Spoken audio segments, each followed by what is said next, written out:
എന്നെ വിളിക്കണം. എന്നെ വിളിച്ചാലല്ലേ എനിക്ക് മനസ്സിലാവുള്ളൂ, കാര്യം നടത്തി തരാൻ പറ്റുള്ളൂ. നീ അങ്ങോട്ട് പോകുമ്പോഴും ഇന്നത് വേണം എന്ന് പറഞ്ഞ് പറയുന്നുണ്ട്. അതുപോലെ തന്നെ നിന്റെ കൂടെ ഞാനുണ്ട്. പോരെ, നീ നീ എന്നല്ല ഏത് ഉണ്ണികളും കർമ്മത്തിന് വന്നാലും വന്നില്ലെങ്കിലും ഇന്നത് വേണം വേണം, അത് കിട്ടാറായി, അതൊന്ന് വാങ്ങിച്ചതായി എന്ന് എന്നോടും എന്റെ കാര്യക്കാരോടും അപേക്ഷിച്ചാലല്ലേ എന്റെ കർമ്മിക്ക് എന്റെ അകത്ത് കയറുമ്പോ പറയാൻ പറ്റുള്ളൂ. അതിന് സന്തോഷം എന്നാ പറഞ്ഞത്.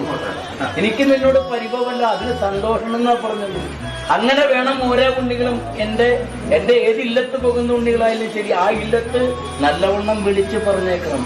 നടന്നാൽ നടന്നു എന്ന് പറയണം. ഇത്രയായിട്ടുള്ളൂ, ഈ തിരി കൂടി നടക്കാനെങ്കിൽ അതൊക്കെ തിരിച്ച് പറഞ്ഞേക്കണം. നീ വിചാരിക്കുന്നതിന് അപ്പുറത്ത് നടത്തി തരുന്ന ആളാ ഞാൻ. മനസ്സിലായില്ല? നീ എന്താ എന്നോട് പറഞ്ഞു എന്റെ കയ്യില് ഒരു അണാ പൈസ ഇല്ലാത്തരാൻ?